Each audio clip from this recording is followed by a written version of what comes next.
Hello, so welcome back everyone. This is CS Swapnil Mehta here, teaching amendments applicable for May 2021 and November 2021 examination in your paper number 4A. Okay, as I have told you in the previous video that I'll be teaching the most awaited amendment of section 115 BAC in the upcoming video, and that is, you can say, the amendments from computation of total income. Okay, so computation from total income ની અંદર friends આ વખતે બે amendment છે.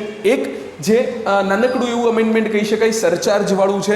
મેં amendment બહુ નાનકડું છે, પણ મેં અહીંયા તમને ઘણી બધી ડિટેલ્સ ને બધું કવર કરી દીધું છે. તો ઘણા સ્ટુડન્ટ્સ જેણે પહેલાના એક્ઝામમાં કે એમ સરચાર્જ ટોપિકને બહુ જ પ્રોપરલી ના સમજ્યા હોય, સો એ લોકો માટે પણ સરચાર્જનો પોઈન્ટ જે છે અહીંયા એમને પાસે અવેલેબલ રહે એટલા માટે જે છે અહીંયા મેં થોડુંક ડિટેલમાં એમને બધું વર્કિંગ, ઇવન જે ઇન્સ્ટિટ્યૂટે એક્ઝામ્પલ્સ આપ્યા છે એ બધા એક્ઝામ્પલ્સની સાથેનું, ઇવન જે ઇન્સ્ટિટ્યૂટે બધા એક્ઝામ્પલ્સ આપ્યા છે એ એક્ઝામ્પલ્સ સાથેનું વર્કિંગ જે છે એ મેં અહીંયા પ્રિપેર કરીને આપી દીધું છે. ઓકે, અને એ સિવાય જે સરચાર્જ વાળું અમેન્ડમેન્ટ સમજી લઈએ, જે નાનકડું અમેન્ડમેન્ટ છે, એ સિવાય જે આપણે અમેન્ડમેન્ટ જોવાનું છે એ અમેન્ડમેન્ટ જોવાનું છે એ છે આપણું most important, most awaited amendment. એ છે section 115 BAC, which is alternative, which is you can say alternative tax regime. Okay, so friends, ચલો સૌથી પહેલું જે અમેન્ડમેન્ટ જે છે એનાથી આપણે લોકો અત્યારે ભણવાની ડિસ્કશન શરૂ કરીએ. મેં કીધું એમ બે જ અમેન્ડમેન્ટ છે જે તમે અમેન્ડમેન્ટ્સ ફ્રોમ કમ્પ્યુટેશન ઓફ ટોટલ ઇન્કમમાં જોશો. કમ્પ્યુટેશન ફ્રોમ ટોટલ ઇન્કમમાં જોશો તો બે જ અમેન્ડમેન્ટ તમને જોવા મળશે. કમ્પ્યુટેશન ઓફ ટોટલ ઇન્કમમાં જોવા મળશે બે અમેન્ડમેન્ટ જોવા મળશે, જોશો તો બે અમેન્ડમેન્ટ જોવા મળશે. One is regarding surcharge and the other is the most awaited amendment which is 115 BAC, alternative tax regime. Okay, now friends, awaited in the sense you are waiting કે હું ક્યારે એ વિડીયોમાં કવર કરીશ, right? Okay, so now friends, આપણે લોકો એ બંને amendment સમજીએ. પહેલું જે છે એ છે surcharge on income tax. Basically કંઈ ખાસ ફરક નથી પડ્યો. તમને લોકોને મારે શું અમેન્ડમેન્ટ છે પહેલાં એ કહી દેવું જોઈએ, થોડુંક એની પ્રેક્ટિકલ એપ્લિકેબિલિટી સમજાવી દેવી જોઈએ. ઓકે, તમને ખબર છે કે સરચાર્જના રેટ્સ છે એ કેવા છે? તો કે ભાઈ ઇન્ડિવિજ્યુઅલ HUF, AOP, BOI કે આર્ટિફિશિયલ જ્યુડિશિયલ પર્સન હોય તો એની માટે જે સરચાર્જના, મેં જો એકચ્યુઅલી શું કર્યું છે, એ સરચાર્જના રેટ બધા માટે આપી દીધા છે. એમાં ફર્મ, કોઓપરેટિવ સોસાયટી, લોકલ ઓથોરિટીને આ બધામાં એમાં બહુ કંઈ ખાસ બહુ લાંબો ફરક છે નહીં. મતલબ જે મેઇન જે અમેન્ડમેન્ટ જે છે એ અહીંયા રિલેટેડ છે કે જે individual HUF, AOP, BOI, artificial judicial પર્સનમાં હોય. બીજું firm, cooperative society, local authority, domestic કંપનીનું જે amendment, firm, cooperative society, local authority, domestic company, એ બધાના જે સ્ટડીઝ જે છે, મતલબ એ લોકોનું ટેક્સ કમ્પ્યુટેશન છે એ તમારા સિલેબસનો પાર્ટ પણ નથી. તો અત્યારે તમારે જે છે એનું કંઈ વિચારવાની જરૂર પણ નથી. ઓકે, સો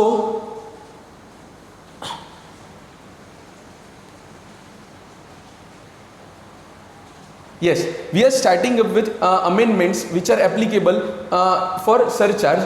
ઇન્ડિવિજ્યુઅલ HUF, AOP, BOI એની માટે તમને ખ્યાલ હોય તો સરચાર્જના રેટ શું છે? અમેન્ડમેન્ટની વાત પછી કરીએ. પહેલાં કહી દઉં કે આ લોકો માટે સરચાર્જના રેટ એ છે જે ઇન્ડિવિજ્યુઅલ HUF એ પોર્શન છે કે જે આપણી એક્ઝામમાં આપણને પૂછાઈ શકે એમ છે, રાઈટ?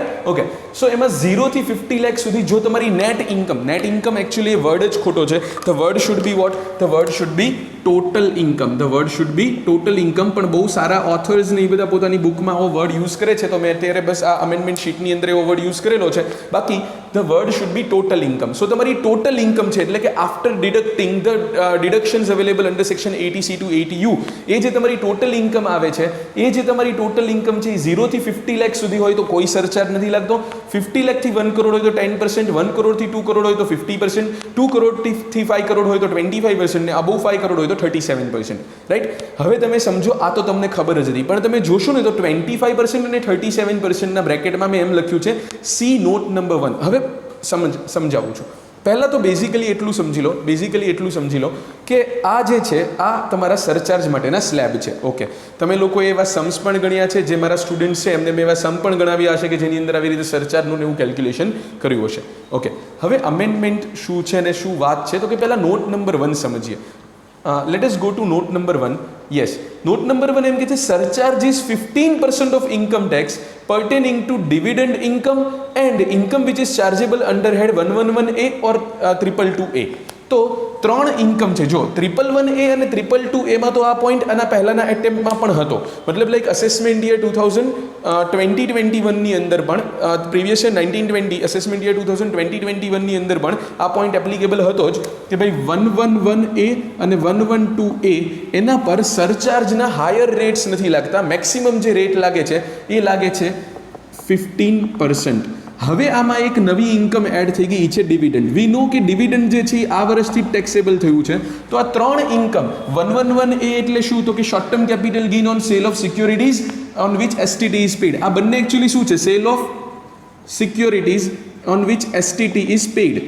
આ બંને ઈ જ છે, પણ આ શોર્ટ ટર્મ માટે છે અને આ 112A લોંગ ટર્મ માટે છે.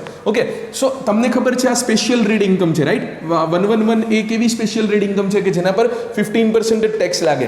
112A એવી સ્પેશિયલ રેટ ઇન્કમ છે કે જેમાં પહેલા 1 લાખ રૂપીઝનું એક્ઝમ્પશન મળી જાય, 1 લાખ રૂપીઝનું એક્ઝમ્પશન મળી જાય અને એ પછી 10% ટેક્સ લાગે, 10% ટેક્સ લાગે. અને ડિવિડન્ડ સ્પેશિયલ રેટ નથી, પણ આ વખતે જ ઇન્ક્લુડ થયું. હવે આવું અમેન્ડમેન્ટ કેમ, મતલબ આવી પ્રોવિઝન કેમ રાખી છે એનું લોજિક એ છે, આવી પ્રોવિઝન કેમ રાખી છે એનું લોજિક એ છે કે મોસ્ટલી આપણી જે કંપનીઝ જે છે, ઇન્ડિયન કંપનીઝ છે, એમાં ઇન્વેસ્ટમેન્ટ ક્યાંથી આવતું હોય છે? એમાં ઇન્વેસ્ટમેન્ટ આવતું હોય છે આઉટસાઇડર્સ પાસેથી, નોન રેસિડેન્ટ પાસેથી, જેને આપણે લોકો ફોરેન ડાયરેક્ટ ઇન્વેસ્ટમેન્ટ કહેતા હોય છે. હવે ફ્રેન્ડ્સ વિચારો કે જો બહારના લોકોને એવી ખબર પડે કે આ ઇન્ડિયામાં આપણે જે ઇન્વેસ્ટ કરીએ છીએ એ શેર સેલ કરશે તો એને કદાચ શોર્ટ ટર્મ પ્રોફિટ યા તો long term capital gain, short term કે લોંગ ટર્મ કેપિટલ ગેઇન થશે.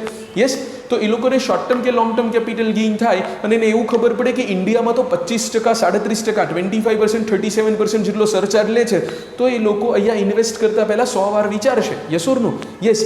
સેમ તમે સમજો, એ લોકોએ જેણે ઇન્વેસ્ટ કર્યું છે એ લોકોને શું હોય? એ લોકોને ડિવિડન્ડ ઇન્કમ જોતી હોય. યસ, તો એ લોકોને ડિવિડન્ડ ઇન્કમ પર જો ખબર પડે, આટલું મોટું ડિવિડન્ડ જે છે, જેટલું મતલબ સરચાર્જ સુધીની એપ્લિકેબિલિટી આવી જતું હોય, એટલી બધી ડિવિડન્ડ ઇન્કમ કોને થતી હોય? તો કે જેને બહુ જ બધું ઇન્વેસ્ટમેન્ટ કર્યું હોય એને. ટૂંકમાં કહેવાનો મતલબ એ લોકો બહુ જ ઇન્વેસ્ટમેન્ટ કરતા હોય, એમનું ડિવિડન્ડ ઇન્કમ બહુ જ સિગ્નિફિકન્ટ થતી હોય. યસ, હા, હું એમ નથી કહેતો ડિવિડન્ડ ઇન્કમને કારણે એ લોકો સરચાર્જના સ્લેબમાં પહોંચી જતા હશે, એમની બીજી ઇન્કમ થતી હશે, પણ કહેવાનો મતલબ એ લોકો ફોરેન ડાયરેક્ટ ઇન્વેસ્ટર્સ, એફડીઆઈ જે કહેવાય, ફોરેન ઇન્સ્ટિટ્યુશનલ ઇન્વેસ્ટર્સ, આ બધા લોકોનું જે તમે ઇન્વેસ્ટમેન્ટ જુઓ ને તો એ બહુ જ મોટી અમાઉન્ટમાં હોય છે. એ લોકોનું જે તમે ઇન્વેસ્ટમેન્ટ જુઓ, તો એ બહુ જ મોટી અમાઉન્ટમાં હોય છે ફ્રેન્ડ્સ. સો કહેવાનો મતલબ શું છે? કહેવાનો મતલબ એમ છે કે એ લોકોને બેનિફિટ પ્રોવાઈડ કરવા માટે, એ લોકોને હાયર રેટ ઓફ સરચાર્જથી બચાવવા માટે આવું રાખેલું છે કે ભાઈ સરચાર્જનો જે 25 અને 37%નો રેટ છે ને એ આ 3 ઇન્કમ પર ના લાગે.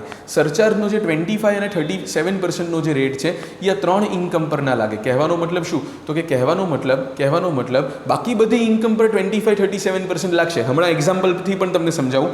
પણ આ 3 ઇન્કમ પર જે તમારે મેક્સિમમ સરચાર્જ ભરવો પડશે, એ ઇન્કમ પરનો જે ટેક્સ હોય એના પર જે તમારે સરચાર્જ ભરવો પડશે એ તમારે મેક્સિમમ 15% જ ભરવો પડશે. પછી તમે ગમે તે સ્લેબમાં હોય. આપણને ખબર છે કે 2 કરોડ ટુ 5 કરોડ જાઓ, તમારી ટોટલ ઇન્કમ 2 કરોડથી 5 કરોડ થઈ ગઈ છે, તો તમારે સરચાર્જ કેટલો લાગી જશે? તો તમારે સરચાર્જ લાગી જશે 25%, રાઈટ? પણ જો એ 2 કરોડથી 5 કરોડમાં તમારી ડિવિડન્ડ ઇન્કમ હોય કે તમારી ઇન્કમ હોય short term capital gain on sale of securities on which STT is paid or long term capital gain on sale of securities on which STT is paid, મતલબ short term capital gain on sale of securities on which STT is paid or long term capital gain on the same. So એ case હોય 111A 112A વાળી, તો એ એમ કહે છે કે એ 3 ઇન્કમમાં તમને 15%થી વધારે નહીં લાગે, તમારે 15%થી વધારે સરચાર્જ નહીં લાગે. ઓકે, ચલો આના આપણે એક્ઝામ્પલ સમજવા હોય તો જે મોડ્યુલમાં આપ્યા છે એ જ એક્ઝામ્પલ સમજીએ સીધા. યસ, આ જે હું ટેબલ તમને બતાવું છું ને અહીંયા, એ મારું કોઈ વર્ક નથી, મારી કોઈ મહેનત નથી એમાં. મેં સીધું મોડ્યુલમાં, તમારી આઈસીઆઈની મોડ્યુલમાં જે આપેલું છે અત્યારના તમારા લેટેસ્ટ મોડ્યુલમાં, એમાંથી જ કોપી કર્યું છે. યસ, આ તો તમારે બધા અમેન્ડમેન્ટ એક સાથે થઈ જાય ને બધું એક્ઝામ્પલ સાથે થઈ જાય, એટલા માટે જે છે મેં મોડ્યુલનો સોર્સ યુઝ કર્યો છે academic purpose, purely academic purpose માટે. Okay, yes. સો પહેલું જે છે એમ કે છે where the total income including dividend income and capital gain chargeable to tax this, મતલબ આપણે હવે એમ કહી દઈશું આ 3ને એવું નામ આપી દઈએ, આ 3ને આપણે બહુ જ વારંવાર બધા નામ ના લેવા પડે એટલે આ 3ને નામ એવું આપી દઈએ સ્પેશિયલ ઇન્કમ્સ. ઓકે, સ્પેશિયલ કેસ ઇન્કમ્સ ઓર સ્પેશિયલ ઇન્કમ્સ. આવું કોઈ એક્ટની અંદર એવું નામ નથી, પણ અત્યારે સમજવું છે. So where total income including special incomes, એ એમ કે છે કેટલી છે?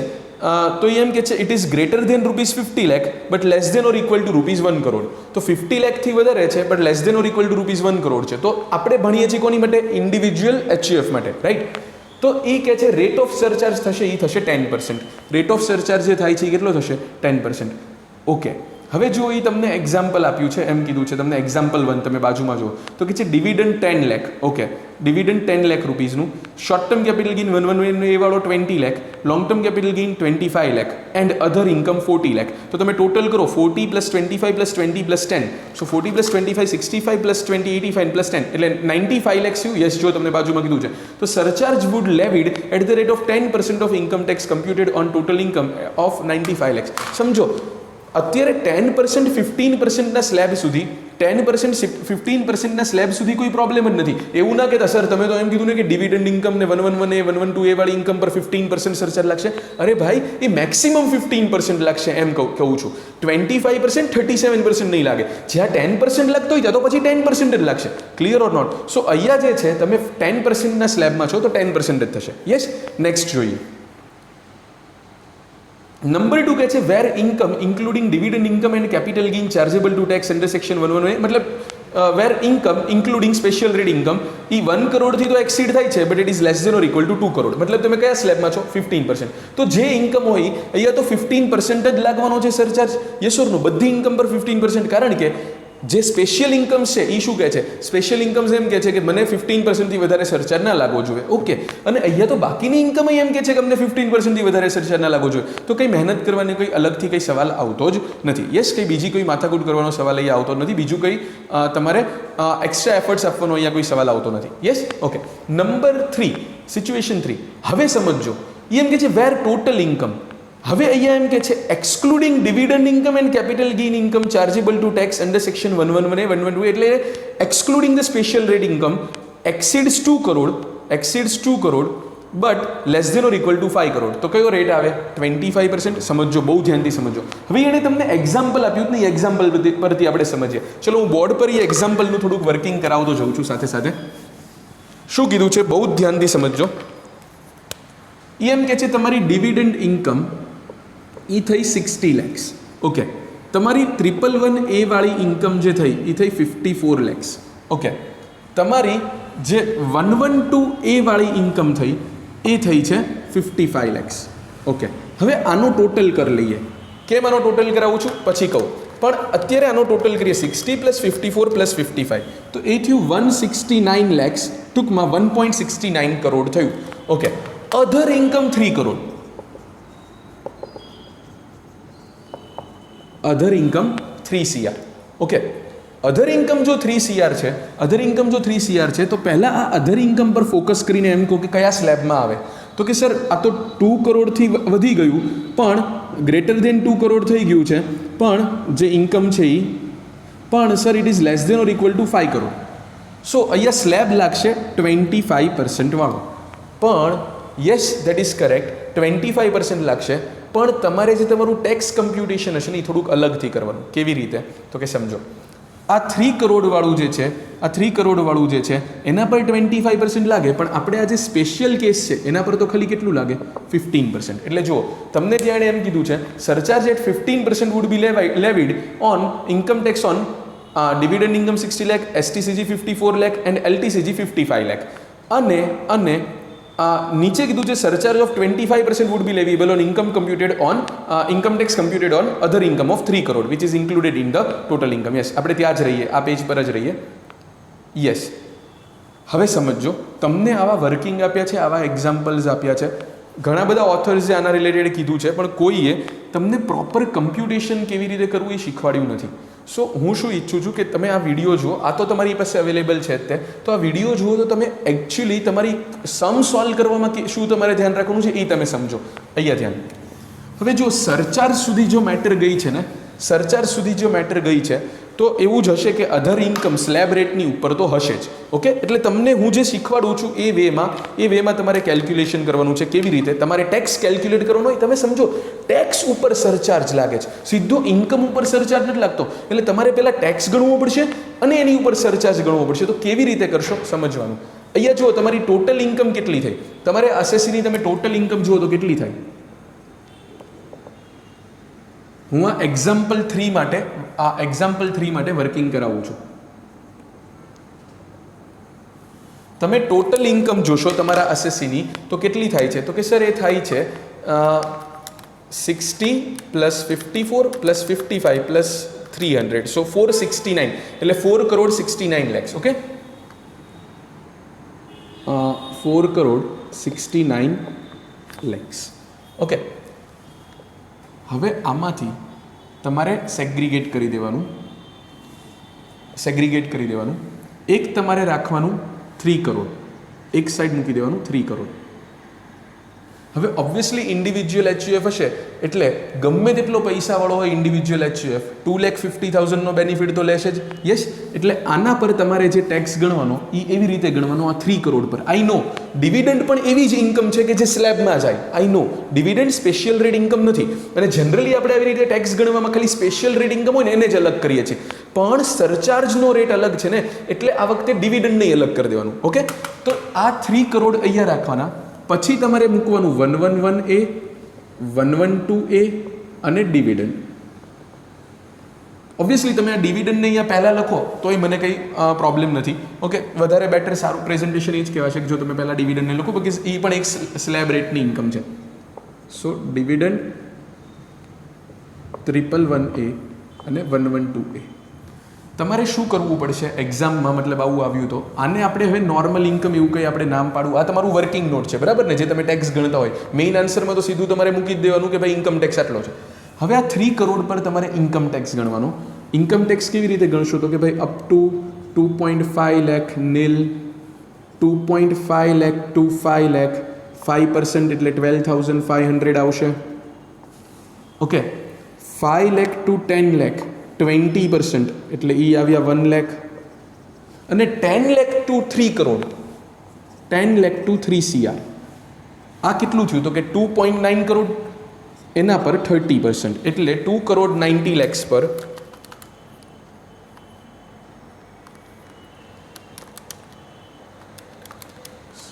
યસ એના પર આપણે લગાવશું 30%, તો એ આવે છે 87 લાખ.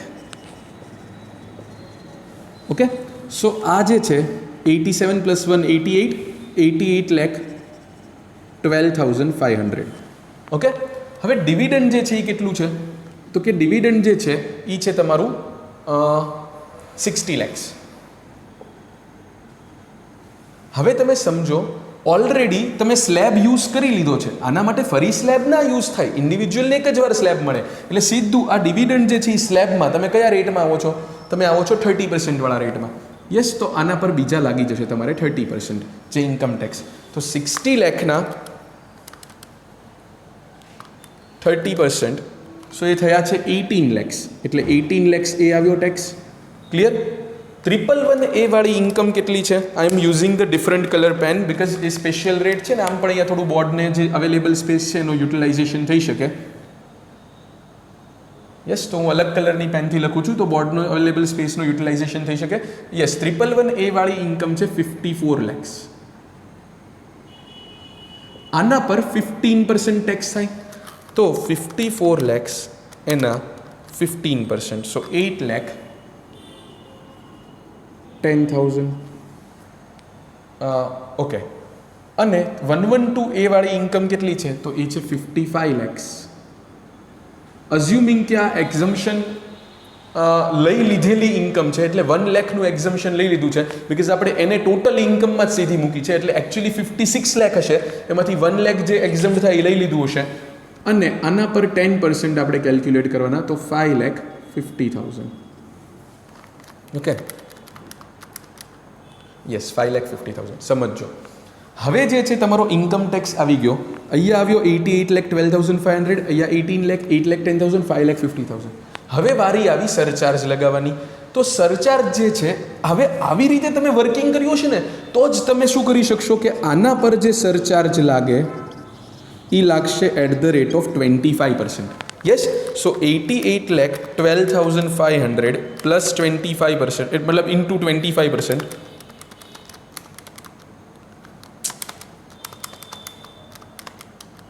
સો એ આવશે 22,03,125. ઓકે, આના ત્રણેય પર જે સરચાર્જ લાગશે એ તો શું થઈ ગઈ, આ સ્પેશિયલ ઇન્કમ થઈ ગઈ, એટલે એ 15% જ લાગશે. એટલે અહીંયા તમે કરો પ્લસ સરચાર્જ, તો એ કેટલો આવ્યો એટ ધ રેટ 15%. સો 18 લાખના 15% કરું તો 2,70,000 થશે. ઓકે, આના પર પણ સરચાર્જ આવશે કેટલો 15% અને આના પર પણ આવશે 15%. યસ, આવું તમને લોકોને કોઈ બુકમાં કે કોઈ ઓથરના લગભગ મને જ્યાં સુધી ખ્યાલ છે ત્યાં સુધી આવા સમ્સ તમને કમ્પ્યુટેશન સુધીના અવેલેબલ નથી થતા. બધા એવું તમને કહી દે છે કે જે આ મોડ્યુલમાં આપ્યું છે કે આ ઇન્કમ પર આટલું ને આ ઇન્કમ પર આટલું, પણ તમે સમજો એ ઇન્કમ પર સીધો સરચાર્જ નથી લાગતો, એ ઇન્કમનો જે ટેક્સ આવે એના પર સરચાર્જ લાગે છે. એટલે તમારે પહેલાં ટેક્સ લેવો પડે ને એના પર સરચાર્જ લગાવીને આવી રીતે ડિફરન્શિએટ કરાય. જનરલી આપણે શું કરતા હોય, પહેલાં ઇન્કમ ટેક્સ મૂકી દેતા હોઈએ, આપણા જે કમ્પ્યુટેશન ઓફ ટોટલ ઇન્કમનું જે ફોર્મેટ આપણે બનાવ્યું હોય આન્સરનું, એમાં આપણે પહેલાં ઇન્કમ ટેક્સ મૂકી દઈએ અને એના ઉપર પછી સીધો સરચાર્જ એડ કરી દેતા હોય. પણ યાદ રાખજો, જ્યારે 25-37%નો સ્લેબ આવી ગયો હોય, 25-37%નો સ્લેબ આવી ગયો હોય સરચાર્જમાં, એટલે કે તમારી ઇન્કમ 2 કરોડથી વધારે હોય અને તમારી પાસે ડિવિડન્ડવાળી ઇન્કમ અને 111A 112A વાળી પણ ઇન્કમ હોય, તો તમારે ઓલવેઝ ધ્યાન રાખવું પડશે કે તમારું ઇન્કમ ટેક્સનું કેલ્ક્યુલેશન આવી રીતે કરીને સરચાર્જ એની સાથે ગણીને જ તમારે મૂકવું પડશે. સો આના પર જે છે એ તમારે સરચાર્જ એડ કરવાનો. ચલો કરી જ દઈએ, આટલું બધું કામ કર્યું છે તો પ્લસ ઇન્ટુ 15%.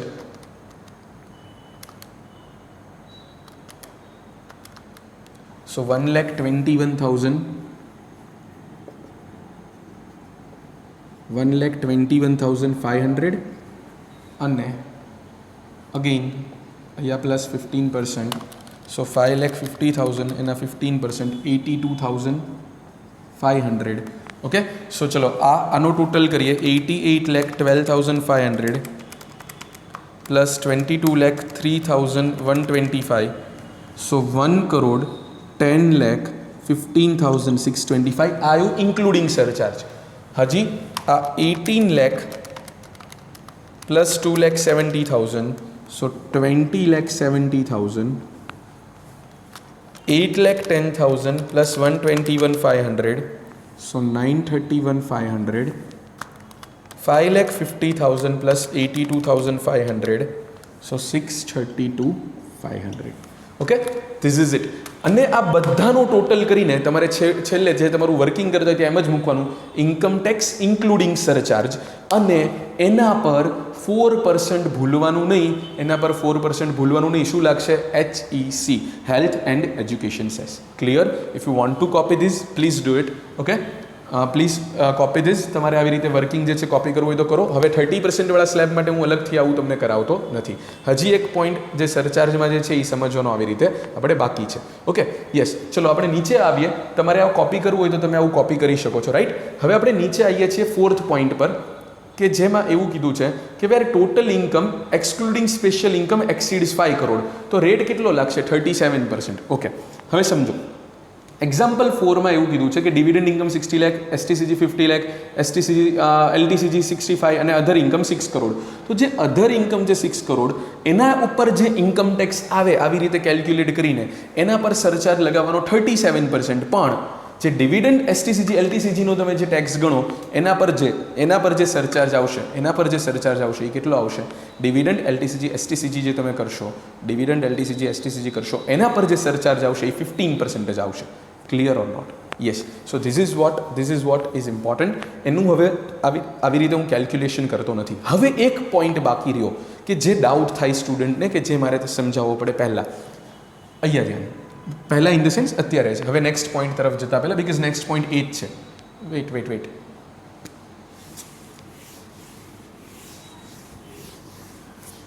કોઈકને એવું થાય કે સર માની લો સર કે મારી અધર ઇન્કમ છે એ છે 1,85 લાખ,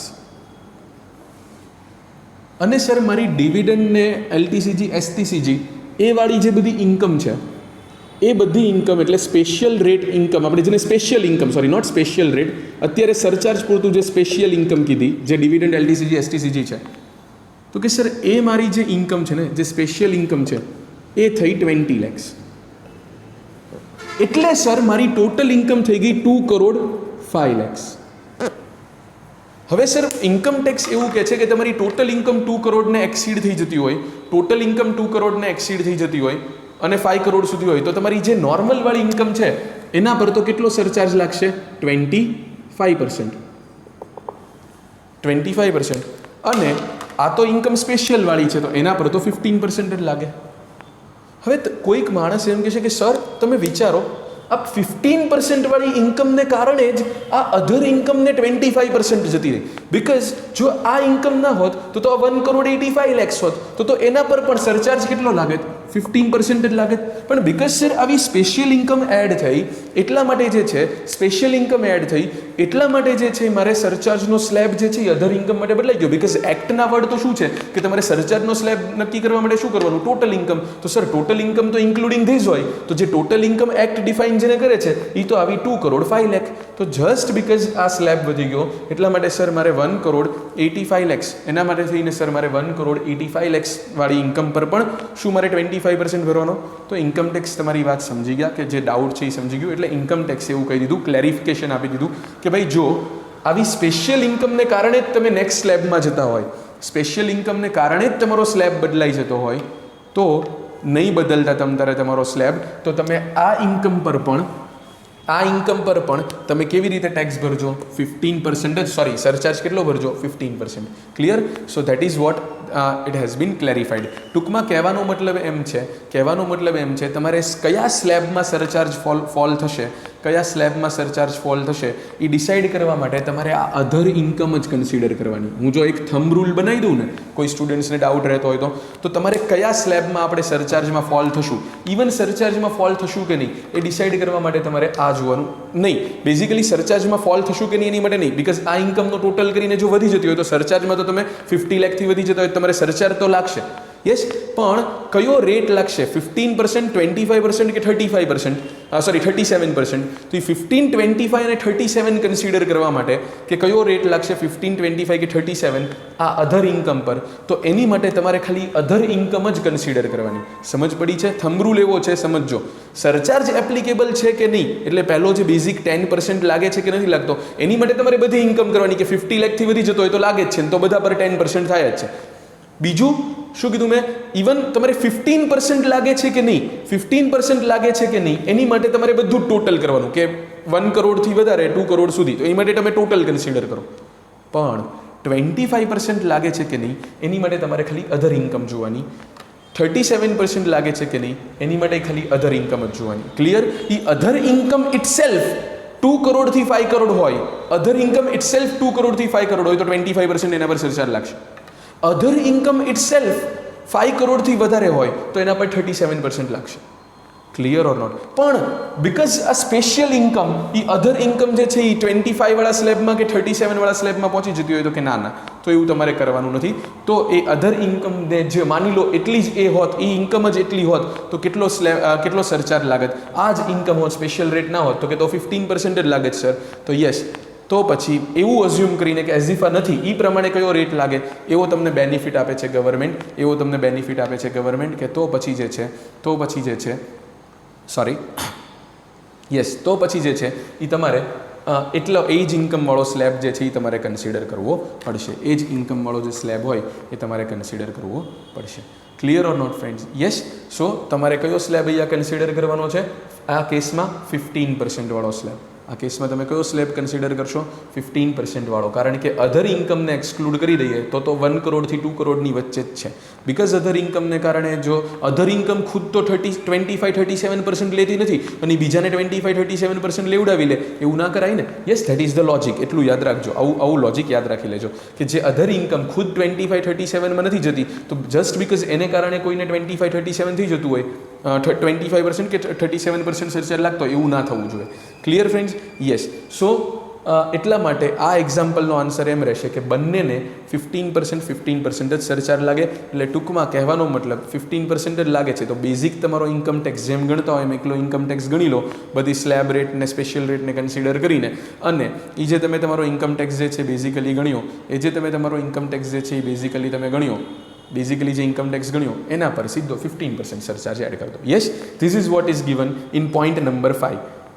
જે પોઈન્ટ નંબર 5 છે એમાં આ જ આપ્યું છે. એમ કે છે where total income including dividend and capital gain exceed 2 crore in case is not covered under this. તો એ 2 કરોડથી વધી જાય છે પણ જે એકલું છે ઇન્ડિવિજ્યુઅલી નીચે જુઓ નહીં, બસ ઓકે એટલું જ છે. So total income including this એ વધે છે તો કે 15% જ લાગશે. એટલે જો તમને એક્ઝામ્પલ અહીંયા આપ્યું છે સમજો, અધર ઇન્કમ કેટલી છે 1.10 કરોડ, તો અધર ઇન્કમ 1.10 કરોડ છે તો કેટલો ટેક્સ લાગવો જોઈએ? તો પછી લાગવો જોઈએ 15%. યસ. અને LTCG ને એ બધાને કારણે તમે ટોટલ એડ કરી દો, આ સ્પેશિયલ ઇન્કમને કારણે એડ કરી દો તો 2.80 કરોડ થઈ જાય છે. તો પાછું 2.80 કરોડ પર લોજિકલી જોવા જઈએ તો 25% થાય. તો કે ના 25% નહીં આવે, બીકોઝ અધર ઇન્કમ અહીંયા આપણે કન્સિડર કરવાની. પેલી તો સ્પેશિયલ ઇન્કમ છે જે આમ પણ 25% નથી કરતી, ખુદ પર પણ એ 25% સરચાર્જ નથી લગાવતી.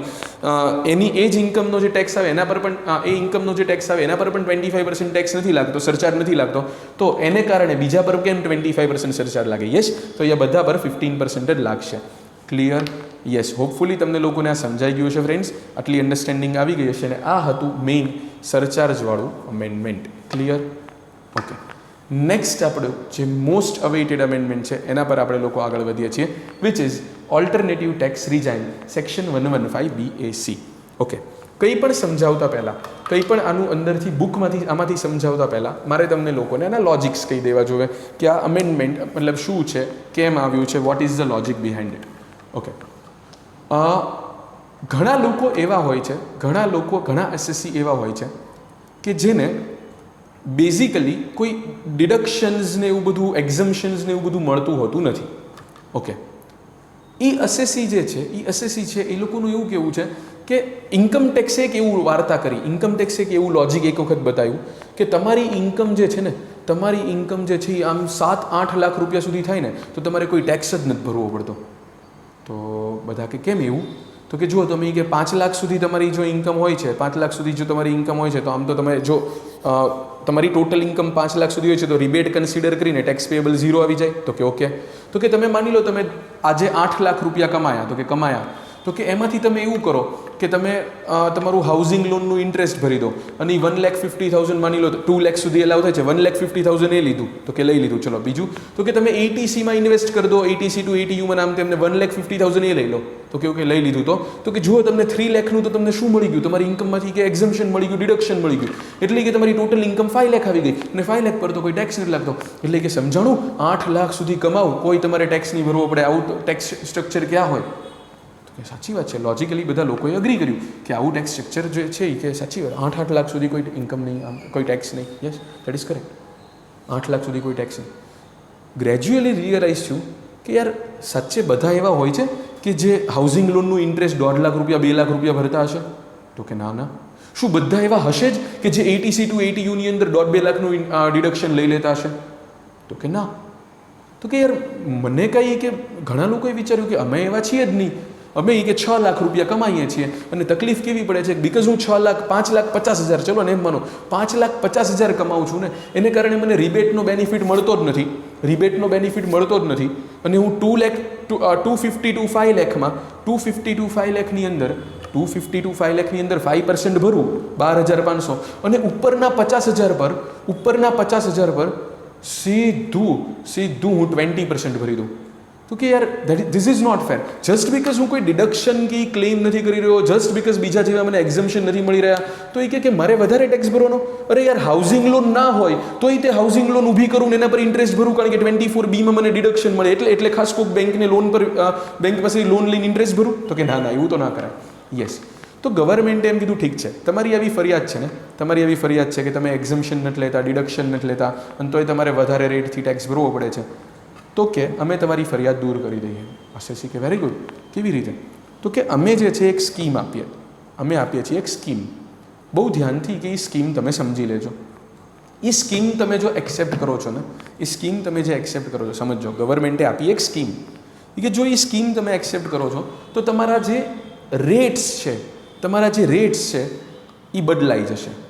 જે નોર્મલ અસેસી આ સ્કીમ જે છે એ નથી ચૂઝ કરી રહ્યો, એને કેવું છે કે up to 2,50,000 nil, 2,50,000 to 5 lakh 5%, 5 lakh to 10 lakh 20%, above 10 lakh 30%.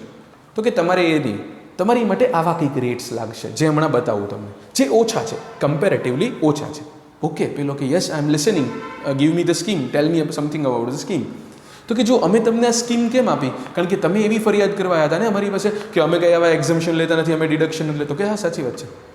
તો કે જો હવે તમે આવી સ્કીમમાં ગયા ને તો અમે તમને કોઈ એક્ઝમ્પશન ને ડિડક્શન લેવાય નહીં દઈએ.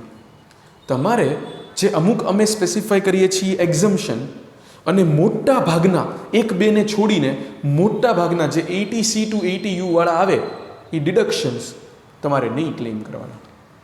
ઓકે, તો કે એ ના ક્લેમ કરો, ધેટ્સ ઇટ. બીજું કાંઈ કે અમારે નથી જોતું. તમે 80C to 80U વાળા ડિડક્શન ના ક્લેમ કરો, મોટા ભાગના એમાંથી 1-2 ને છોડીને બધા યસ તમે ક્લેમ ના કરો. એટલે કે આ 80C 80D જે મેઇન લોકો કરતા હોય કે 80Cમાં 1,50,000નું ઇન્વેસ્ટમેન્ટ નામ તેમ, એ નહીં કરવાનું. ઓકે, એ ક્લેમ ના કરો. બીજું, અમુક અમે તમારા ચેપ્ટર વાઇઝ મતલબ એક હેડ ઓફ ઇન્કમ વાઇઝ અમે અમુક તમને એક્ઝમ્પશન જે આપતા હોય છે, ડિડક્શન આપતા હોય, એ અમે રિસ્ટ્રિક્ટ કરી દઈશું કે એ પણ તમે ના ક્લેમ કરો. ઓકે, અને તમે લોઅર રેટથી ટેક્સ ભરો. ઓકે, આમ વાત થઈ.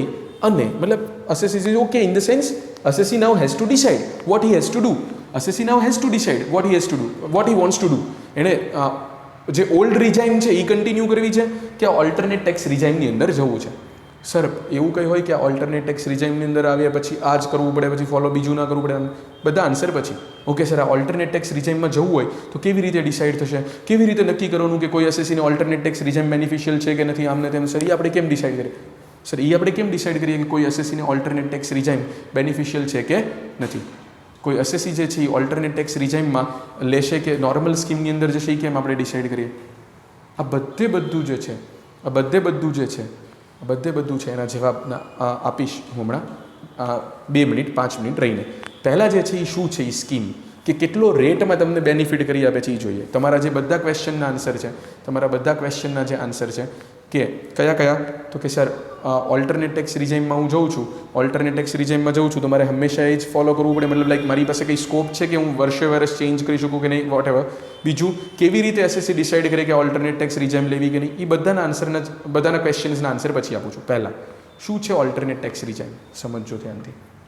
તો કે તમારા જે રેટ્સ છે એ થઈ જશે up to 2,50,000 nil, 2,50,000 to 5 lakh 5%, 5 lakh to 7,50,000 10%, 750 to 10 15%, 10 to 1250 20%, 1250 to 15 25%, and above 15 lakh 30%. સમજો. તમને એમ થાય અરે સર માંડ પેલા સ્લેબ રેટ યાદ રહેતા હતા, હવે આ નવા સ્લેબ રેટ યાદ રાખવાના. હા, પણ બહુ કંઈ ખાસ યાદ રાખવા જેવું છે નહીં. તમે લોજિકલી તમારે એમ વિચારવાનું કે ઇન્કમમાં 2,50,000 આપણી બેઝિક એક્ઝમ્પશન લિમિટ છે એ જ, એનું એડિશન કરતા જવાનું છે નેક્સ્ટ સ્લેબ માટે. 2.50 તમારે એડ કરતા જવાના, 2,50,000 એડ કરતા જવાના, 2,50,000 એડ કરતા જવાના.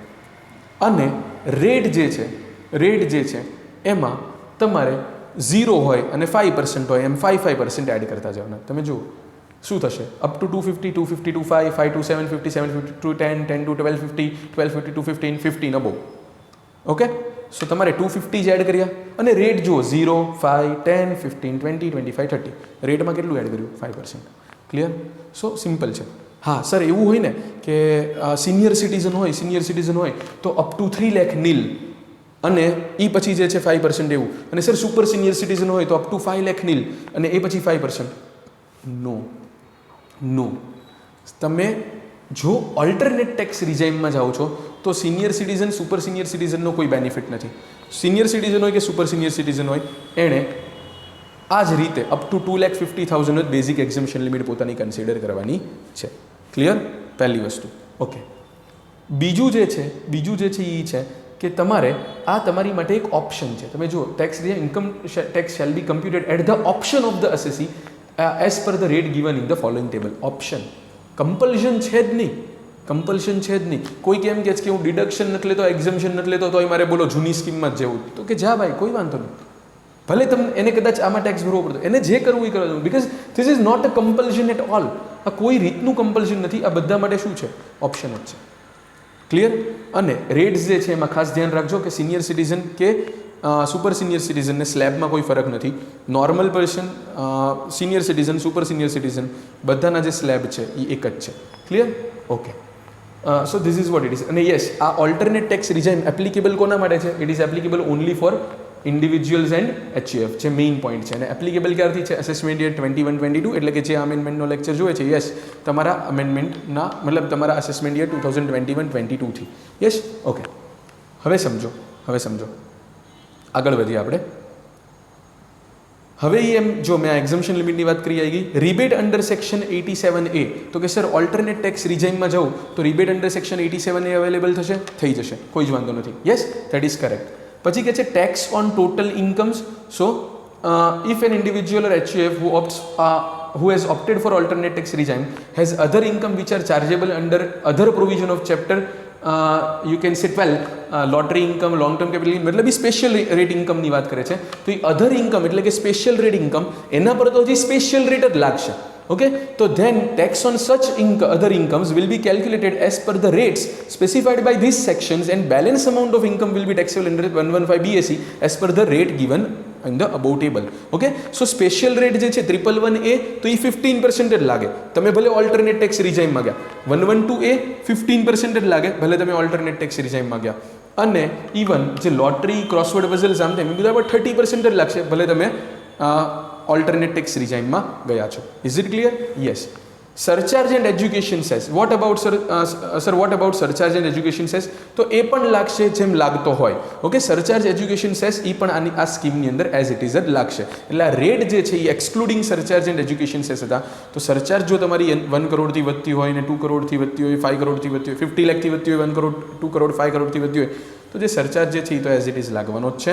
સરચાર્જ છે એ તો એઝ ઇટ ઇઝ લાગવાનો જ છે. પ્લસ ઉપર HEC જે છે એ પણ તમારે લાગી શકે. તો અહીંયા જે તમને એક આપ્યું છે કે તો મેક્સિમમ માર્જિનલ રેટ જે છે એ તો ઇવન આ સ્કીમમાં તે 42.744% રહે. કેવી રીતે આવે 42.744%? તો કે 30% પ્લસ 30 એના 37% સરચાર્જ એટલે 41.1% પ્લસ 4% HEC, તો એ 42.744% થયું. સો મેક્સિમમ રેટ જે છે જેના પર ઇન્કમ તમારે ચાર્જેબલ ટુ ટેક્સ થશે એ 42.744 એ આ સ્કીમમાં છે જે નોર્મલ હતી. ઓકે, સો આ રેટ્સ રિલેટેડ બધી વાત થઈ ગઈ. હવે સર અમને એમ કહો કે અમારે આ એક્સેપ્ટ કરવું છે, તો તમે કંઈક કીધું ને અમુક ડિડક્શન એક્ઝમ્પશન નહીં લેવાના, તો કયા ડિડક્શન એક્ઝમ્પશન છે જે ફોરગો કરવા પડશે? તો કે જો કન્ડિશન એન્ડ રિસ્ટ્રિક્શન્સ, તો કે જે following condition should be satisfied in order to avail the benefit of lower tax rate under the alternate tax regime 115 BAC. Okay, પહેલાં એમ કહે છે કે this is applicable only in case of individual achieve. Okay, હવે few incentives not available. હવે જુઓ chapter wise યાદ રાખજો, તમારા ચેપ્ટર વાઇઝ તમારે યાદ રાખવું પડશે. સેલેરીમાં તમારે વધારે તકલીફ પડશે, સેલેરીને થોડું ઘણું પીજીબીપી, કે એમાં તમારે જ્યારે સેલેરી અને પીજીબીપીના સમ તમે સોલ્વ કરતા હોય એક્ઝામમાં અને તમને એમ કીધું હોય કે તમારે ઓલ્ટરનેટ ટેક્સ રિજાઇમથી સમ સોલ્વ કરવાનો છે, તો અમુક એક્ઝમ્પશન્સ જે છે, અમુક ડિડક્શન્સ જે છે એ તમને અવેલેબલ નહીં થાય અને અમુક એક્ઝમ્પશન ડિડક્શન પાછા અવેલેબલ થશે. એટલે જે સેલેરીના સમ સોલ્વ કરતા હોય ને ફ્રેન્ડ્સ, ત્યારે ખાસ તમે ધ્યાનમાં રાખજો, સેલેરીનો સમ સોલ્વ કરતા હોય ત્યારે ખાસ ધ્યાનમાં રાખજો કયા એક્ઝમ્પશન નહીં મળે છે, કયા એક્ઝમ્પશન્સ નહીં નથી મળતા, ધ્યાનથી.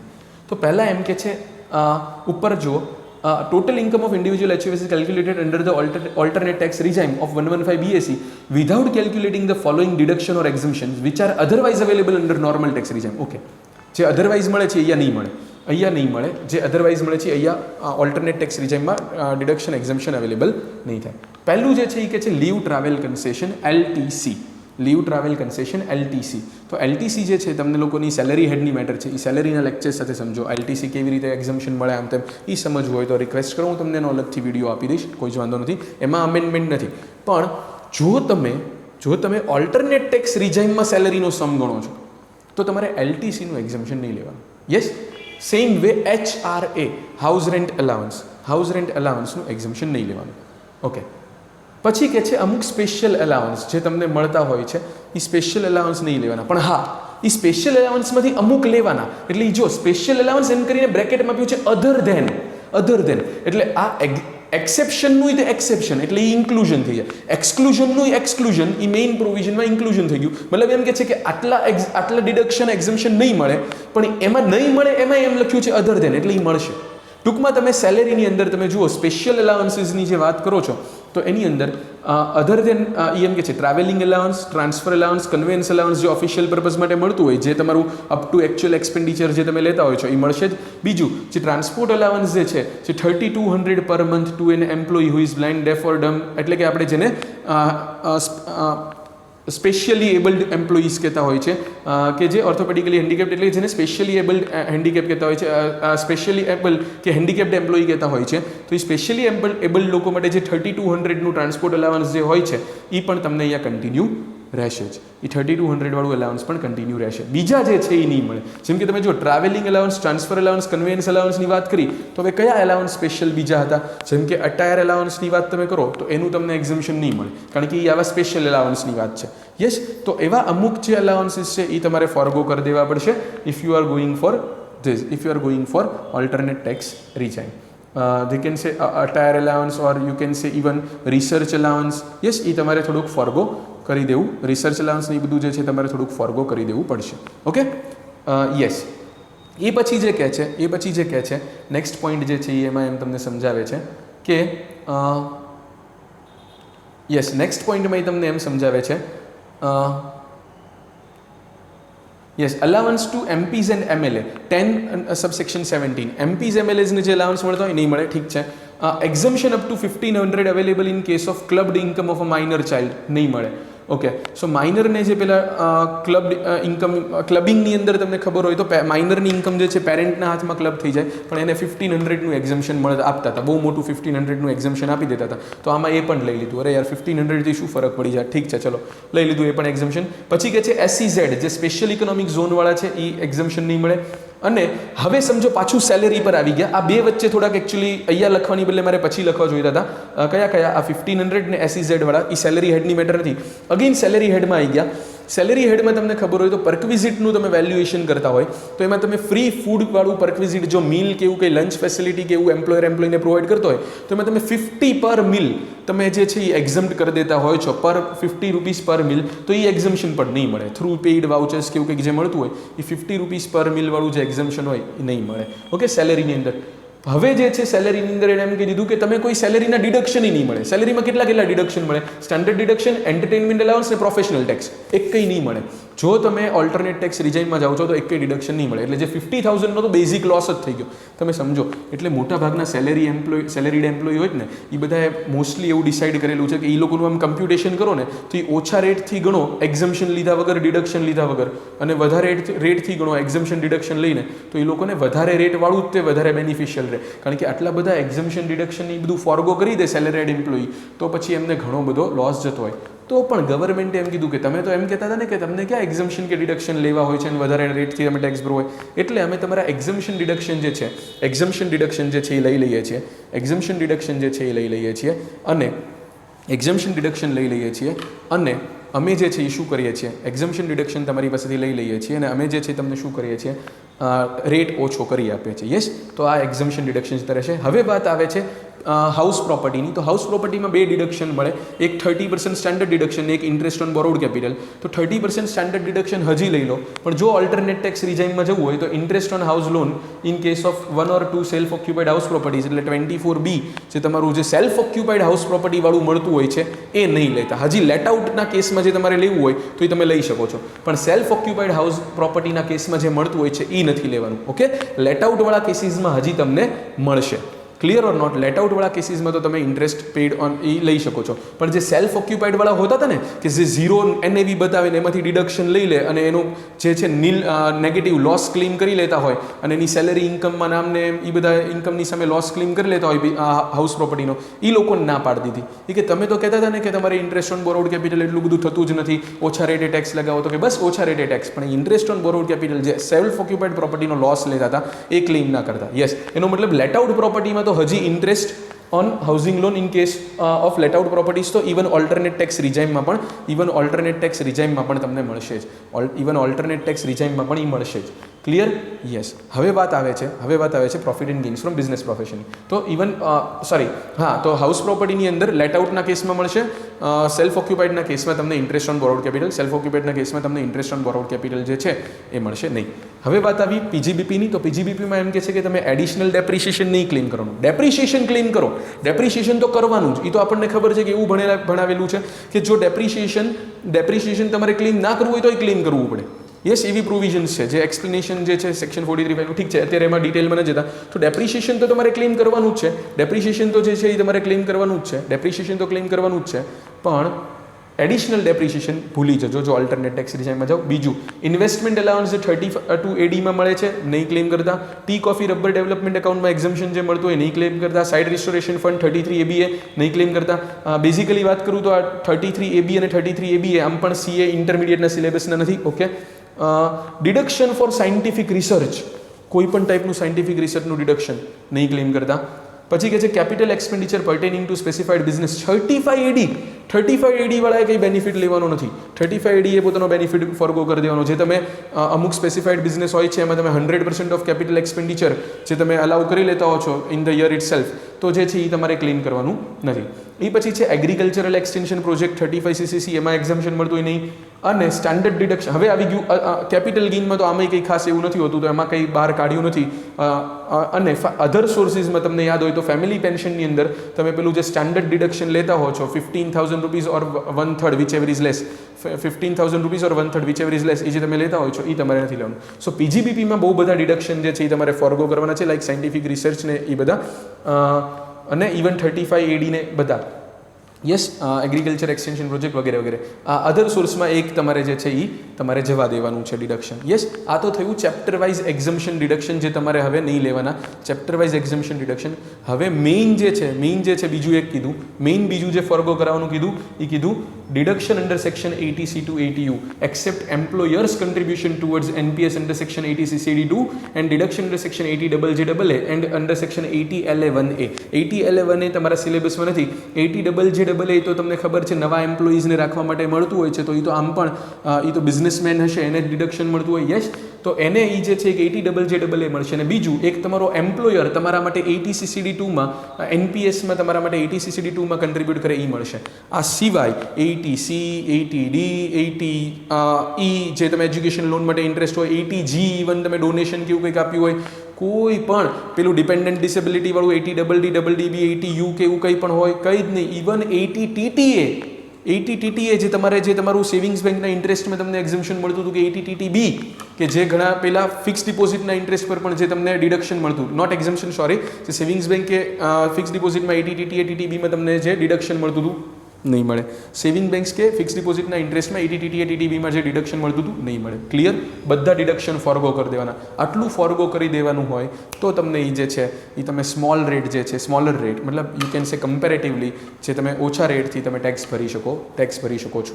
ક્લિયર? ઓકે. હવે જે છે બાકી અમુક સ્પેશિયલ પોઈન્ટ્સ છે કે જે તમારે બીજા સમજવાના છે. એક બે હજી બીજા પોઈન્ટ્સ છે કે જે કન્સિડર કરવાના છે. એક કે છે પરક્વિઝિટ વેલ્યુએશન રૂલ્સ. તો એ તો સેમ જ રહેશે. જેમ પરક્વિઝિટ વેલ્યુ થતા હોય છે તમારે નોર્મલ ટેક્સ રિજાઇમમાં, એ જ ઓલ્ટરનેટ ટેક્સ રિજાઇમમાં એમ જ તે પરક્વિઝિટ તમારા ઓલ્ટરનેટ ટેક્સ રિજાઇમમાં એમ જ તમારા પરક્વિઝિટ વેલ્યુ થશે. અને પછી કે છે એડજસ્ટમેન્ટ ઓફ લોસીસ. સમજો, ઘણા લોકો એમ કે છે કે સર એવું છે કે આપણે જો ઓલ્ટરનેટ ટેક્સ રિજાઇમમાં જઈએ તો આપણે લોસીસ જે છે, કેરી ફોરવર્ડ લોસીસ, જે બ્રોડ ફોરવર્ડ લોસીસ જે હોય છે એ આપણે સેટ ઓફને કેરી ફોરવર્ડ ના કરી શકીએ. તો કે એવું નથી કે 100% તમે તમારા broad forward losses set of carry forward ના કરી શકો. પણ હા, જો તમારો એ લોસ જે તમને એ લોસ થયો છે એ બિકોઝ ઓફ ઉપર કોઈક જે રિસ્ટ્રિક્ટેડ આઇટમ આપી હતી એને લીધેનો એ લોસ છે, તો તમારે જે છે એ હવે કેરી ફોરવર્ડ કરીને બ્રોડ ફોરવર્ડ કરીને તમારી સેટ ઓફ કરવાનો નથી. ઇવન તમારે કેરી ફોરવર્ડ કરવાનો નથી. જો તમે ઓલ્ટરનેટ ટેક્સ રિજાઇમમાં જાઓ તમારે બ્રોડ ફોરવર્ડ કરીને એ સેટ ઓફ કરવાનો નથી, અને ઇવન તમારે જે છે એ કેરી ફોરવર્ડ કરવાનો પણ નથી. મતલબ તો કે સમજો, એક માની લો કે એક પર્સન છે જે સ્પેસિફાઈડ બિઝનેસવાળો છે. ઓકે, તો એ સ્પેસિફાઈડ બિઝનેસ એટલે 35 એડીમાં ફોલ થાય છે. સ્પેસિફાઈડ બિઝનેસ એટલે 35 એડીમાં ફોલ થાય છે, રાઈટ? હવે જો 35 એડીમાં ફોલ થતો હોય તો એણે શું કર્યું હશે? એણે 35 એડીમાં બધું એના કેપિટલ એક્સપેન્ડિચરનું એક્ઝમ્પશન લઈ લીધું હોય. 100%, એટલે એને બહુ જ મોટો લોસ આવ્યો હોય.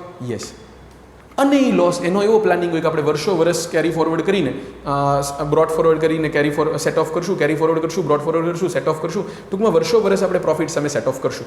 આવું એનું ઇન્ટેન્શન છે.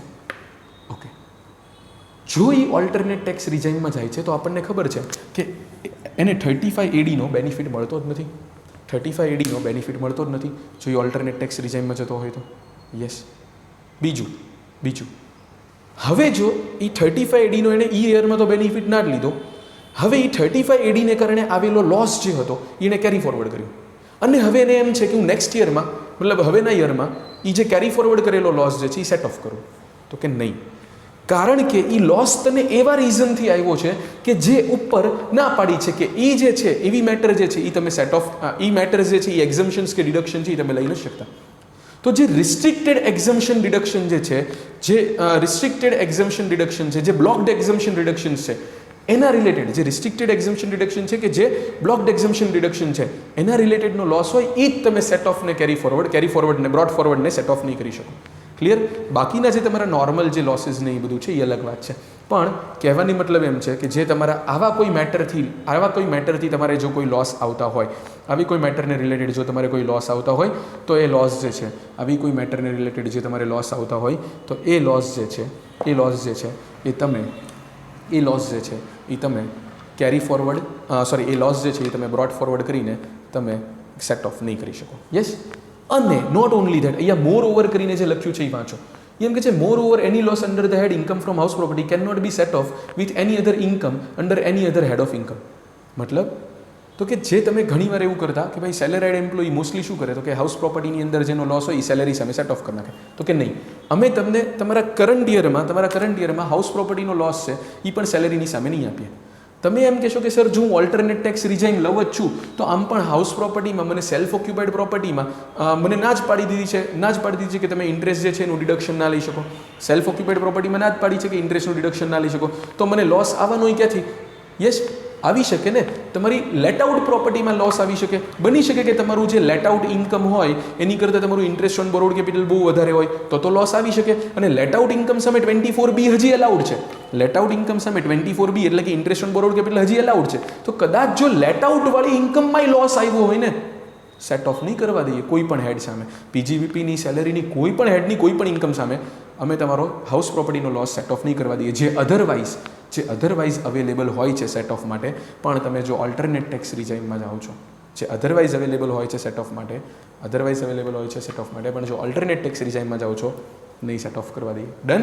That is what is given over there. પછી કહે છે adjustment of depreciated value of block of asset. તો એ બધું એમ કહે છે કે તમારે જે ડેપ્રિશિએશન જે છે એ તો તમારે એપ્લાય કરીને જે તમારો બ્લોક ઓફ અસેટ ને એ બધું જે છે એનો તો તમારે એડજસ્ટમેન્ટ કરતા જ રહેવાનું છે. પણ જે જૂનો ઇવન તમારો જે અનએબ્ઝોર્બ ડેપ્રિશિએશન ને એ બધાનો જે તમને જે ઇવન જે તમારો અનએબ્ઝોર્બ કદાચ કંઈક ઉપર જે તમને કીધું હશે એ પ્રમાણે બ્રોડ ફોરવર્ડ લોસ કે એ બધું જે હોય કે જે તમારો એડિશનલ ડેપ્રિશિએશન કે એ બધું જે હોય કે જે એબ્ઝોર્બ ના થયો હોય અને એ એડિશનલ ડેપ્રિશિએશન તો હવે આ વર્ષમાં તમને મળવાનું નથી, તો એના બધાને કારણે એની ઇફેક્ટથી જે તમારા બ્લોકની અંદરના જે એડજસ્ટમેન્ટ કરવા પડતા હોય, જો તમે એ ક્લેમ નથી કરી શકવાના additional depreciation, even broad forward તમારો એડિશનલ ડેપ્રિશિએશનની જે હશે એ તમે ક્લેમ નથી કરી શકવાના. પણ એને કારણે એવા એડિશનલ ડેપ્રિશિએશનને એને કારણે તમારે જે તમારા બ્લોક ઓફ અસેટની અંદર જે એડજસ્ટમેન્ટ કરવા પડતા હોય, જે બ્લોક ઓફ અસેટની અંદર એડજસ્ટમેન્ટ કરવા પડતા હોય એ કરી નાખજો. ઠીક છે? બહુ કંઈ ખાસ ઇમ્પોર્ટન્ટ નથી, આટલા બધા લેવલ સુધી તમારે નહીં જાય એક્ઝામમાં. ઇન્ટરમીડિયેટ લેવલે 115 BSc આટલું બધું લેવલે નહીં જાય. ક્લિયર? ઓકે. બાકી કહે છે કે ડેપ્રિશિએશન તો અમે તમને આપીએ જ છીએ, તમે કેલ્ક્યુલેટ કરો. અને હા, એક ઇમ્પોર્ટન્ટ વસ્તુ AMT ઓલ્ટરનેટ મિનિમમ ટેક્સ આની પહેલાંના યરમાં જે અમેન્ડમેન્ટ હતું અને તમારે લોકોને જે AMT લગભગ નવેમ્બર 2020ની અંદર પહેલો સમ જે પૂછાણો એ પણ AMT વાળો હતો, જે ફર્સ્ટ ક્વેશ્ચન પૂછ્યો એ AMTની પ્રોવિઝન્સ પણ જે છે ફ્રેન્ડ્સ એમાં એવું છે કે AMTની પ્રોવિઝન્સ જો તમે ઓલ્ટરનેટ ટેક્સ રિઝાઇનમાં જાઓ છો તો એપ્લિકેબલ થતી નથી. AMTની પ્રોવિઝન જો તમે ઓલ્ટરનેટ ટેક્સ રિઝાઇનમાં જાઓ છો તો એપ્લિકેબલ થતી નથી. Clear or not? Yes friends. Okay. Finally sir બીજું શું કહેવાનું બાકી છે? અને અમે કંઈક તમને સવાલ પૂછ્યા હતા કે એવો કંઈક સવાલ હતો કે ભાઈ એક વખત જે છે આ સ્કીમમાં ગયા તો આ સ્કીમમાંથી બહાર નીકળાય કે નહીં, હંમેશા આ જ સ્કીમ ફોલો કરવાની કે નહીં, આમને તેમ. તો સર એનું શું? અને પ્લસ સર કેવી રીતે જે છે એ અમારે એવું સેટ કરવાનું કે આ સ્કીમ એક્સેપ્ટ કરવી કે નહીં, કેવી રીતે સર અમારે એ જોવાનું કે ઓલ્ટરનેટ ટેક્સ રિઝાઇનમાં જવું કે નોર્મલ સ્કીમમાં જવાનું? સર એ આન્સર આપો. તો ચલો પહેલું એ એમ કે છે ઓપ્શન. તો કે તમારે જો ઓલ્ટરનેટ ટેક્સ રિઝાઇનમાં જવું છે તો તમારે શું કરવાનું? તો કે તમારે તમારા રિટર્ન ઓફ ઇન્કમની સાથે એક ફોર્મ 10IE અપલોડ કરી દેવાનું on or before filing the return of income. અને એ 10IEમાં એવું કહી દેવાનું કે yes I want to go for this alternate tax resign. I want to go for this alternate tax resign અને મારું જે ટેક્સ કેલ્ક્યુલેશન છે એ ઓલ્ટરનેટ ટેક્સ રિઝાઇન પ્રમાણે મેં કરીને રિટર્ન ફાઇલ કર્યું છે. I want to go for alternate tax resign અને મેં જે મારું રિટર્ન ફાઇલ કર્યું છે એ ઓલ્ટરનેટ ટેક્સ રિઝાઇન પ્રમાણે કર્યું છે. આવું તમારે શું કરવાનું છે, ઓપ્શન છે આપણી પાસે યસ, તો એ 10IE ભરી દેવાનું છે, ફોર્મ 10IE. હવે sir what about the subsequent year and what about the next years? તો કે જો એમ કીધું, હવે એ બે લોકો માટે અલગ અલગ છે. If the assessee does not have business income, જો અસેસીને બિઝનેસ ઇન્કમ નથી, એટલે કે salary, house property, capital gain, IFOS વાળો છે, બિઝનેસ હેડનું એની કોઈ ઇન્કમ નથી, તો એમ કીધું છે if the assessee does not have business or profession income તો option must be exercised along with the return of income every previous year. મતલબ તમે જો સેલેરાઇડ એમ્પ્લોયી છો તો તમારે દરેક વર્ષે કહેવાનું કે આ વખતે હું 115 BSc લઉં છું, આ વખતે 115 BSc લેતો નથી. ઇવન તમે ગયા વર્ષે 115 BSc લીધું ને આ વખતે ફરી 115 BSc લેવું છે, એટલે કે તમારે ઓલ્ટરનેટ ટેક્સ રિઝાઇનમાં જવું છે, તમારે દરેક વખતે ફોર્મ 10IE ભરવાનું. તમારે દરેક વખતે જે છે એ ફોર્મ 10IE ભરવાનું. ક્લિયર? તમે કોણ છો? બિઝનેસ પ્રોફેશનની ઇન્કમવાળા નથી તો જ. Clear? Yes.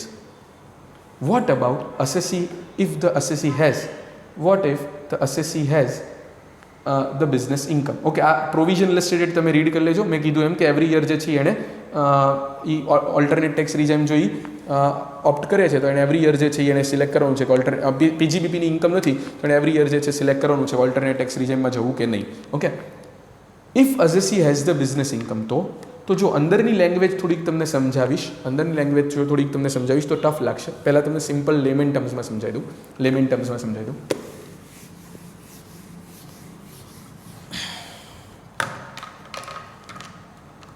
If you are an assessee, if you are an individual assessee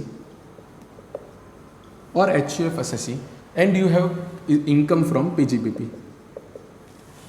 if you are an individual assessee and you have income from PGBP, then let us say તમે લોકોએ assessment year 2021-22 માં you went for the option. તમે કીધું કે હું 115 BAC select કરું છું. Okay, yes. તો હવે 2022-23 માં તમારે ફરી 10IE ભરવાની જરૂર નથી. તમારે અઝ્યુમ કે તમે 115 BAC સિલેક્ટ કર્યું જ છે. ગવર્મેન્ટ જે છે એ અઝ્યુમ કરી લેશે, તમે PGBP વાળા અસેસી છો તો ગવર્મેન્ટ એવું અઝ્યુમ કરી લેશે કે તમે 115 BAC જે છે એ સિલેક્ટ કર્યું જ છે. PGBP વાળા અસેસી છો તો ગવર્મેન્ટ એવું અઝ્યુમ કરી લેશે કે તમે 115 BAC કર્યું જ છે. પણ સર મારે ચેન્જ કરવું હોય તો ના થઈ શકે. મતલબ સર ક્યારેય ચેન્જ જ ના થઈ શકે. એકવાર જો બિઝનેસ પ્રોફેશન હોય અને મેં 115 BAC સિલેક્ટ કર્યું તો બસ 115 BAC. Mostly yes, the answer is yes. પણ હા, એકવાર તમને નીકળવા માટેનો ચાન્સ આપશે. મતલબ તો કે એમ કહે છે કે માની લો કે અસેસમેન્ટ યર 2023-24 માં you do not satisfy the conditions. You do not satisfy the condition means what?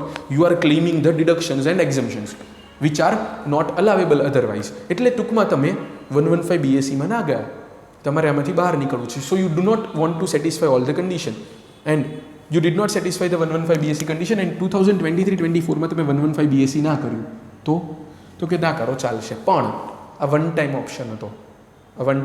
મતલબ હવે તમારે જીવનભર 115 BAC ભૂલી જવાનું છે. તમે 115 BAC હવે ઓપ્ટ ના કરી શકો.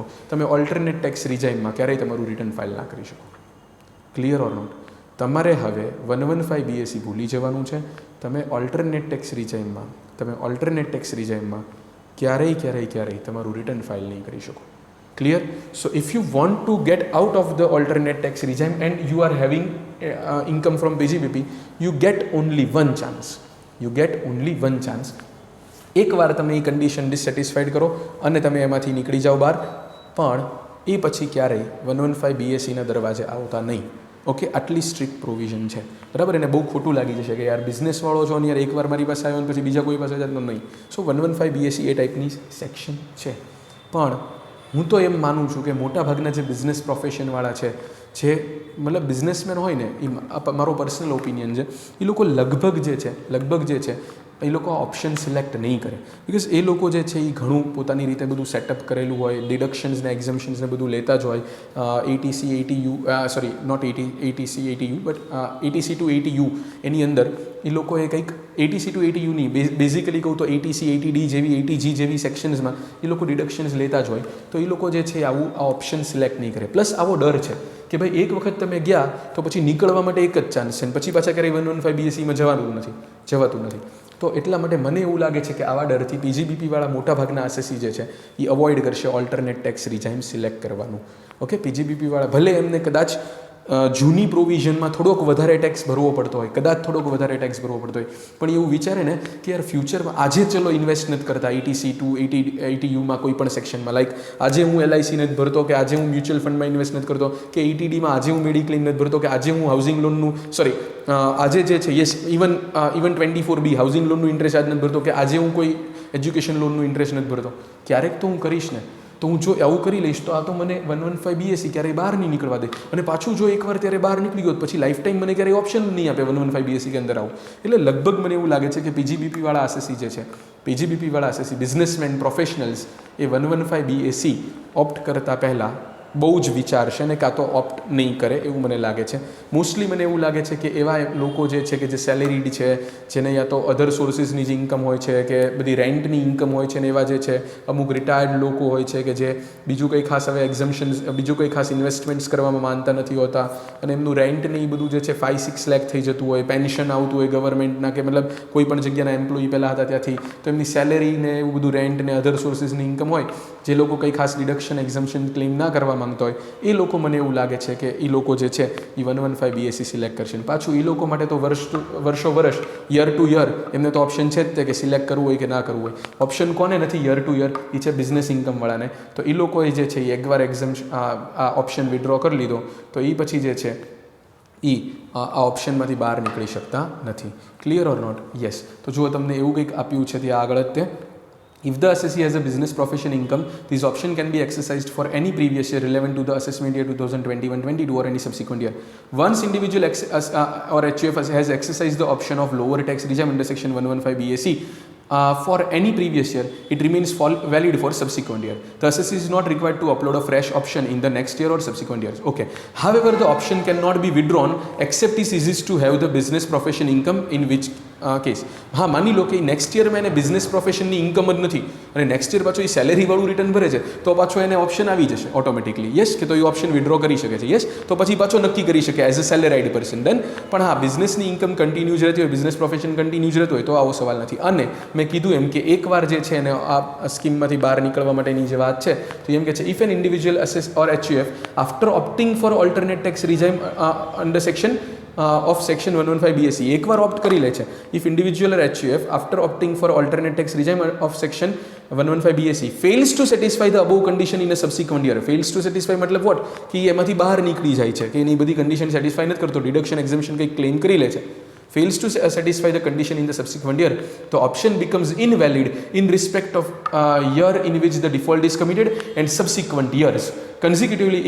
In such case, it will be assumed that the assessee has not exercised the option of lower tax regime under section 115 BSc in the year in which default is committed and all the subsequent years. Clear friends? So this is it.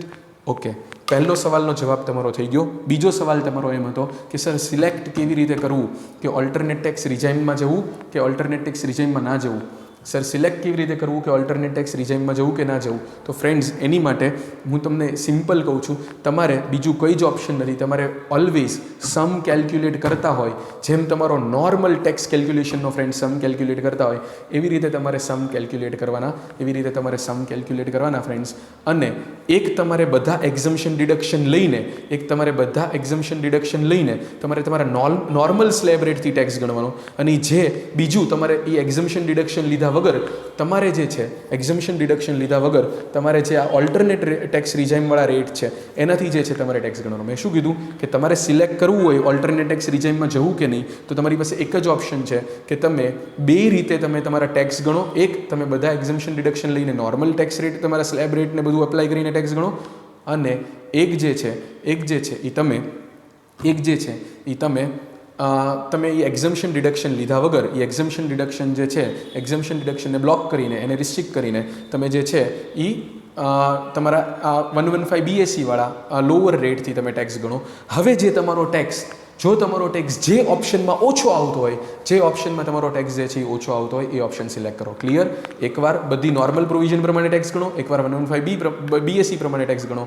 જેમાં tax ઓછો આવતો હોય એ select કરો. આ સિવાય બીજો કોઈ option નથી. અને હા, મેં તમને કીધું એમ કે બિઝનેસમેનવાળા છે એને કદાચ એ ઓપ્શનમાં ટેક્સ ઓછો આવતોય હોય તોય એણે વિચારી લેવાનું. બિઝનેસમેન છે એણે કદાચ એ ઓપ્શનમાં ટેક્સ ઓછો આવતોય હોય તોય એણે વિચારી લેવાનું. બિઝનેસમેન છે એણે ઓપ્શનમાં ટેક્સ ઓછો આવતો હોય તોય વિચારી લેવાનું કે ભાઈ જો એકવાર આ સ્કીમમાં ગયા છે, જો એકવાર આ સ્કીમમાં ગયા છે તો બીજી વાર આ સ્કીમમાંથી મતલબ બહાર નીકળવું અઘરું છે ને કદાચ બહાર નીકળ્યા પછી આ સ્કીમ ક્યારેય અવેલેબલ નહીં થાય. સો બિઝનેસ પ્રોફેશનવાળા છે એણે બહુ ધ્યાનથી સિલેક્ટ કરવાનું છે. તો પણ તમને એવા सम्स જોતા હોય તો મેં શું કર્યું છે, આ શીટની અંદર એવા 2 ક્વેશ્ચન આપ્યા છે વિથ સોલ્યુશન. તો તમે એ જોઈ લેજો. તમે એ સમ જે મેં આપ્યા છે શીટની અંદર વિથ સોલ્યુશન એ તમે લોકો જોઈ લેજો, કેલ્ક્યુલેટ કરજો. If you guys have any doubt you can ask me, feel free to ask me. But this is it. This is section 115 BSE. આ જો અમે પૂરું આખું સોલ્યુશન સાથેના તમને सम्स આપેલા છે, નોટ્સને બધું પ્રોપર લખેલું છે. 2 ક્વેશ્ચન આપ્યા છે, એક નહીં 2 ક્વેશ્ચન આપ્યા છે અને પૂરું જે સોલ્યુશન છે એ પણ મેં તમને કરીને આપ્યું છે. તો પ્લીઝ એક વખત જે છે એ તમે જોઈ લેજો. એક વખત જે છે પ્લીઝ તમે એ જોઈ લેજો. હા, તમને કોઈ ડાઉટ્સ હોય તો તમે મને કહેજો. ડાઉટ્સ જે હોય તો તમે મને કહેજો. Feel free to ask me. Even if you will request me કે સર પ્લીઝ આવા सम्सનો એક અલગથી વિડીયો બનાવો, તો હું એ અલગથી વિડીયો તમને લોકોને બનાવીને, તમે રિક્વેસ્ટ કરશો કે સર सम्सનો અલગથી વિડીયો બનાવો તો હું અલગથી તમને એક વિડીયો બનાવીને પણ આપી દઈશ. પણ યસ ફ્રેન્ડ્સ, આટલું રાખે છે. And with this the amendments applicable for May 2021 exam and November 2021 exams for CA intermediate students of paper number 4A income tax are done. આ શીટ જે છે હવે કમ્પ્લીટ શીટ છે. તમે લોકો મારી પાસે આ પૂરી શીટ માંગી લો. આગળની તમારી જે શીટ્સ જે છે એમાં તમે કંઈક નોટ્સ કરી હોય નામ તેમ તો એ એઝ ઇટ ઇઝ રાખો. ખાલી જે મેં પાછળના જે આ પેજીસ આજે જે તમને ભણાવ્યા એ જ પેજીસ એની અંદર તમારે એડ કરવાના છે. બાકીની આગળની જે તમારી શીટ કદાચ તમે PDFની પ્રિન્ટઆઉટ કાઢીને તમે અંદર વર્કિંગ કરી લીધું હોય તો એ ભલે એઝ ઇટ ઇઝ રાખો, કોઈ જ ફરક નથી પડતો. બાકી જે છે આ નવા આટલા જ પેજીસ તમે પ્રિન્ટઆઉટ કરો. બાકીનું શરૂઆતમાં મેં કોઈ જ ચેન્જીસ નથી કર્યા. હમણાં મેં લેક્ચર નંબર 3 સુધી જે PDF આપી છે એમાં કોઈ જ ચેન્જીસ ફ્રેન્ડ્સ કર્યા નથી. ખાલી આ જ વસ્તુ જે છે એ PDFમાં આ પછીના પેજીસમાં જ તમે ચેન્જીસ જે છે ફ્રેન્ડ્સ કર્યા છે કે જેમાં મેં આજે જે ભણાવ્યું એ એક સરચાર્જનું જે અમેન્ડમેન્ટ હતું, જે સરચાર્જ જે છે 15% જ લાગશે, વધારે સરચાર્જ નહીં લાગે એ વાળું અમેન્ડમેન્ટ હતું એ, અને 115 BSE વાળું અમેન્ડમેન્ટ એ જ મેં આની અંદર શીટની અંદર મૂક્યું છે. તો જે છે તમારે તમારી જૂની શીટ જે છે એનાથી કન્ટિન્યુ કરી શકો. ખાલી આટલા પેજીસ જે છે એ તમે પ્રિન્ટ આઉટ કરાવો, આટલા પેજીસ જે છે એ તમે પ્રિન્ટ આઉટ કરાવો તો પણ ચાલશે. Okay friends, yes. તો આટલું રાખીએ છીએ આજના લેક્ચર પૂરતું. કંઈ પણ ડાઉટ્સ હોય feel free to ask. Again તમે મને કહેશો તો હું તમને બીજો એક લેક્ચર લઈ દઈશ જેમાં હું તમને 115 BSE વાળા सम्स પણ કેલ્ક્યુલેટ કરાવીશ. ઓકે, સો યસ. આ સિવાય તમારે કોઈ પણ અમેન્ડમેન્ટ્સમાં કોઈ પણ ડાઉટ હોય feel free to ask. Okay friends, so આટલું રાખીએ છીએ. મળીએ પછી મળતા રહીએ અને કોઈ પણ બીજા ડાઉટ્સ હોય તો feel free to ask me. Okay friends, so આટલું રાખીએ છીએ. I thank you all for patience listening. મતલબ સારી રીતે સાંભળતા હશો, વિડીયો જોતા હશો અને અમુક લોકો ડાઉટ્સ પૂછે છે અને સારો રિસ્પોન્સ આપે છે એ માટે બધાને થેન્ક યુ. પણ યસ, ભણો બહુ જ સરસ. કોઈ પણ અમેન્ડમેન્ટ્સમાં કે કોઈ પણ ટોપિકમાં ઇન્કમ ટેક્સ, GST કોઈ પણમાં કંઈ ડાઉટ્સ હોય feel free to ask. Okay friends, yes. તો આજના લેક્ચર પૂરતું ફ્રેન્ડ્સ આપણે લોકો આટલું રાખીએ છીએ. Yes everyone, thank you.